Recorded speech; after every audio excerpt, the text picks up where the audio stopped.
Today's story isn't about money. Not really. It's about what happens when wanting disappears, when every door opens before you even knock. Some people believe wealth brings freedom. Others believe it brings happiness. But very few talk about what it brings when there's nothing left to earn.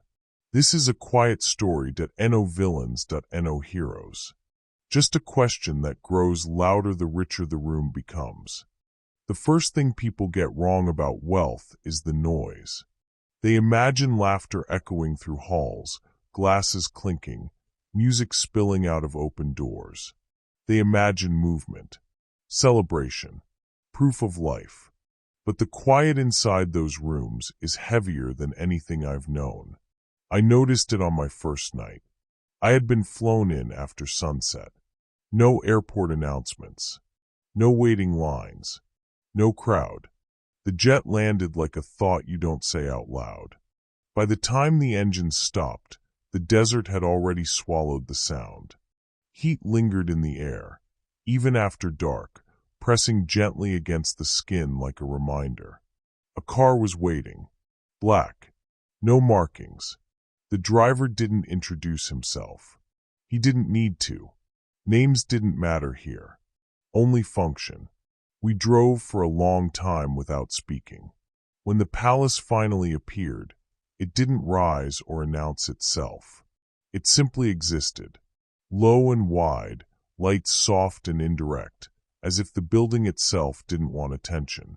Gold was there, but not shouting. Gold that had learned restraint. Inside, the floors reflected everything. Chandeliers, arches, even the silence. Every step felt like an interruption. I was shown to my quarters by a man who spoke in a whisper, though no one had asked him to. He gestured instead of pointing. He moved like someone who had learned not to disturb the air. "Rest," he said finally. "Tomorrow begins early." I wanted to ask what would begin, but I didn't. That night, I couldn't sleep. The room was too large, too controlled. The bed felt untouched by urgency. Even the sheets were calm. I lay there listening for something, footsteps, voices, a distant argument, anything that would confirm I was surrounded by people. There was nothing. At some point past midnight, I heard movement in the corridor. Slow, deliberate, a single presence. I opened the door just enough to see. A young man was walking alone.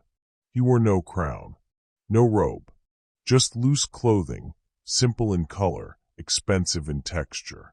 He moved as if he had nowhere to be, which in that place meant he could be anywhere. He didn't see me. Or maybe he did and chose not to acknowledge it.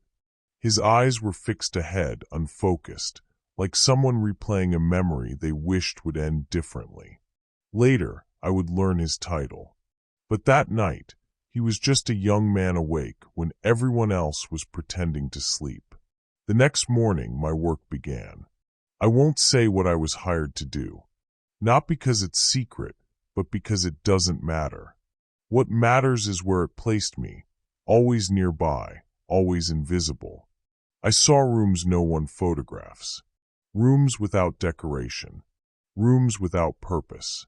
Rooms that existed simply because space was available and money never asked why.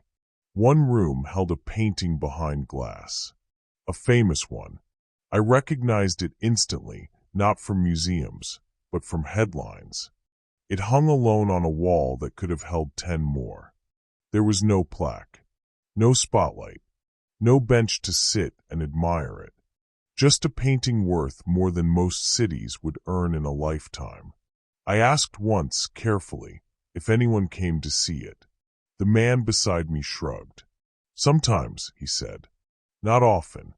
Another room held objects wrapped in cloth, watches, artifacts, things that once caused bidding wars. They rested like retired soldiers. Victories no longer needing applause. The yacht came later. I didn't board it, but I stood on the dock as it rested in the water, enormous and motionless. It looked less like a celebration and more like an answer to a question No one remembered asking. That afternoon, I saw the young man again. He was sitting alone in a courtyard where the sound of water echoed softly from a fountain designed to never splash. He stared into it as if waiting for something to rise to the surface. I stood at a distance, close enough to notice details, the slight darkness beneath his eyes, the way his fingers tapped once against his knee, then stopped, as if he'd corrected himself. Someone approached him quietly and said something I couldn't hear. The young man nodded, stood, and followed without a word. The fountain continued its work. That was when it struck me, not suddenly but gently. Nothing here was waiting. Everything had already arrived. There were no someday plans, no saving for later, no anticipation sharpened by uncertainty. Desire had nowhere to stretch its legs. That night, long after my duties were done, I walked the corridors again. I passed rooms where doors remained closed, not for privacy but from disuse. I passed mirrors that reflected a version of myself that felt smaller than before. And again, I heard footsteps. This time, the young man stopped when he saw me. For a moment, neither of us spoke. Titles hovered invisibly between us, heavy enough to crush conversation. He broke the silence first. "Do you ever notice," he asked, voice low, almost careful, "how quiet it gets when there's nothing left to earn?" I didn't know how to answer. I still don't. So I told the truth. "Yes," I said. "I notice." He nodded once, as if that was all he needed. Then he turned and walked away, his footsteps fading into the architecture. I stood there long after he was gone, listening to a palace full of everything, and realizing how little of it made a sound. There is a moment, when you spend enough time around extreme wealth, where your awe quietly expires.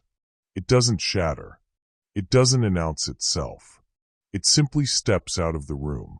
What replaces it is something harder to explain, a kind of emotional distance, like watching life through thick glass. By my third week, I could walk past gold without slowing my step. I stopped noticing the ceilings. The chandeliers blurred into background light. Even the numbers, the ones people repeat with disbelief, lost their weight.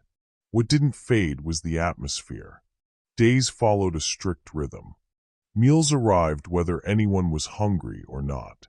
Cars waited even when no one was leaving. Staff moved with the precision of people trained to anticipate needs that never fully arrived. Everything was prepared for desire, but desire rarely showed up. I began to notice how often the younger royals were alone. Not isolated, alone. There's a difference. They were surrounded by people trained not to intrude. Friends were filtered. Conversations were measured. Even laughter sounded cautious, like it had learned the rules before learning joy. One afternoon, I was instructed to accompany a small group to a private residence outside the city. Not the palace. Something quieter. The drive took hours. Desert stretched endlessly on either side of the road, the land indifferent to ownership. No matter how much money passed through this place, the sand never changed its mind. When we arrived, the house looked ordinary. Large, yes, but human-sized. No spectacle. The young man was there again. This time, he greeted me first. "You're always nearby," he said, not accusingly. "Just observant." "I'm assigned," I replied. He smiled faintly. "So is everyone." Inside, the house felt different. Softer. Fewer reflective surfaces. Furniture arranged for use, not display. Someone had left a book open on a table, spine bent like it had been read more than once. He noticed me looking. "I come here when it gets too loud," he said. I almost laughed at the word loud, remembering the palace's endless quiet. But I understood what he meant. We sat in the same room without speaking for a long time. He poured tea himself, hands steady, movements unhurried. No one rushed to assist him. That, I realized, was the luxury he was protecting here. Eventually, he spoke again. "When I was younger," he said, "I thought money was movement, that it would take me places, show me things. And did it?" I asked. He considered the question. "It removed obstacles," he said finally. "But it also removed friction." I waited. "There's no resistance anymore," he continued. "Nothing pushes back. If I want something, it appears. If I don't want something, it disappears. After a while, you stop feeling yourself move."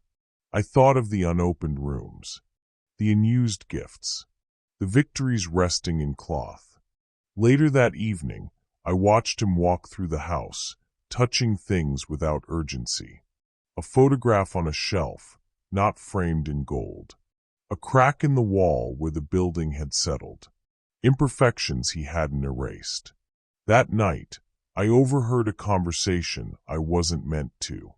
Two older men stood on a balcony, voices low but sharp enough to cut through the air. "He has everything," one said. "What more does he want?" The other sighed. "That's the problem." The next day, the yacht was mentioned again. A discussion about upgrades, changes, improvements, as if perfection could still be adjusted. I found myself standing near the water later, watching it rock gently, its reflection trembling. It was beautiful in the way mountains are beautiful, impressive, distant, unconcerned with the people staring at it. The young man joined me. "They keep asking what I want to add," he said. "No one asks what I want to remove." "What would you remove?" I asked. He didn't answer right away. "Expectation," he said softly. "The kind that doesn't listen." We stood there until the sun began to fall, turning the water dark and reflective. For a moment, the yacht looked less like a possession and more like an anchor. That evening, I returned to my quarters and did something I hadn't done since arriving. I called home, not to say anything important, just to hear a voice that wasn't careful around me. Someone who could complain, interrupt, laugh too loudly. When the call ended, the room felt smaller and warmer. Days later, I saw the young man again in the palace corridor, pacing this time, faster than usual. "They're announcing something tomorrow," he said when he noticed me. "Another purchase. Another headline. Does it matter?" I asked. He stopped walking. "It matters to everyone else," he said, "which means it will matter to me." He looked tired in a way sleep doesn't fix. That night, the palace was quieter than usual. I walked past the painting again, the one behind glass. Its surface caught the light, flawless and untouched. For the first time, I wondered what it felt like to own something you couldn't enter, something you could only observe. I thought of the young man, awake at night, walking corridors built to impress the world. And I realized something unsettling. Money can buy silence, but it can't decide what that silence says to you when you're alone. The announcement happened the next morning. Not in a room filled with people, but in a quiet office where decisions were signed the way most people sign receipts. A few words exchanged. A nod. Another asset added to a life already bending under its own weight. By noon, the world knew. Headlines spread quickly, polished and breathless. Numbers were repeated like incantations. Commentators argued about rankings, legacy, power. People far away imagined what they would do with that kind of money. Inside the palace, nothing changed. Lunch was served on time. Corridors remained hushed. The fountain in the courtyard continued to pour water that never splashed. I found the young man later that day in a place I hadn't seen him before, the outer edge of the grounds, where the architecture softened and the desert began to reclaim its space. There were no guards nearby, no aides, just him and the horizon. He didn't turn when I approached. "They'll say I'm lucky," he said. They always do. The wind moved sand across the ground in thin lines, erasing footprints almost as soon as they appeared. Do you feel lucky? I asked. He smiled, but it didn't reach his eyes. I feel complete, he said slowly. And that's what scares me. I waited. There's nothing left to chase, he continued. No hunger sharp enough to wake me up excited.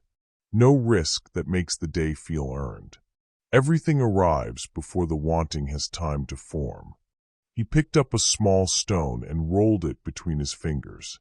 When I was a child, he said, I wanted simple things.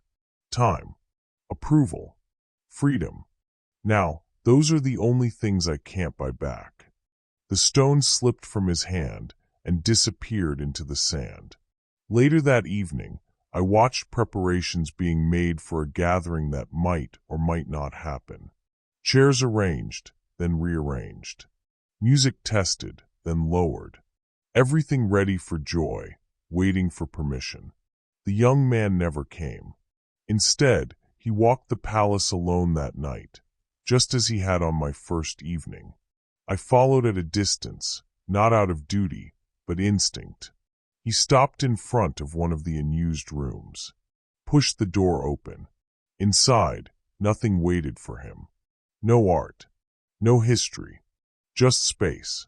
He stood there for a long time, as if listening for an echo that refused to arrive. I don't know who I am without all of this, he said suddenly, not turning around. And I don't know how to find out. I thought of my call home, of voices that argued and laughed and disappointed each other freely, of days that felt meaningful precisely because they could go wrong. You find out, I said carefully, when something can be lost. He nodded, as if he already knew or feared the truth. Weeks passed after that. I began to notice small changes. He spent more time in the quieter house outside the city. He asked fewer questions about additions and more about absences. He dismissed rooms, closed doors, gave things away without ceremony. The palace didn't resist. It never does. On my final night there, I walked the corridors one last time. The paintings still hung behind glass. The yacht still rested in the water. The gold still caught the light like it always had. But something had shifted. The silence felt different, not empty but waiting. The young man met me near the entrance as I prepared to leave. You're going back, he said. Yes. He hesitated, then asked, do you think happiness is something you arrive at, or something you practice? I didn't answer right away. I think, I said, it's something you notice when you're allowed to be unfinished. He looked at the palace behind him, vast and complete. Then he looked at the road ahead. As the car pulled away, the building didn't shrink in the distance. It stayed exactly the same size, refusing to be humbled by perspective. But the desert did something interesting. It swallowed the road behind us. Later, far from that place, I watched people hurry through ordinary days, worrying about bills, deadlines, missed calls, complaining, wanting, hoping. None of them owned castles. None of them would ever buy silence. Yet they laughed loudly. They argued passionately. They wanted things that hadn't arrived yet. And I understood, finally, what the young man had been circling all along. Extreme wealth doesn't destroy happiness. It removes the tension that gives happiness its shape. It answers every question too quickly and leaves you alone with the one that matters most. When nothing in the world is out of reach, what's left to reach for? That question doesn't care how rich you are. It follows you into quiet rooms that IT waits behind locked doors, and it speaks loudest after dark. You don't need a palace to hear silence. You don't need gold to feel absence. Sometimes, the heaviest question isn't how much we have, but what still makes us reach. As you drift into the night, ask yourself, gently, without judgment, if everything were possible, what would still matter? Good night, and thank you for listening.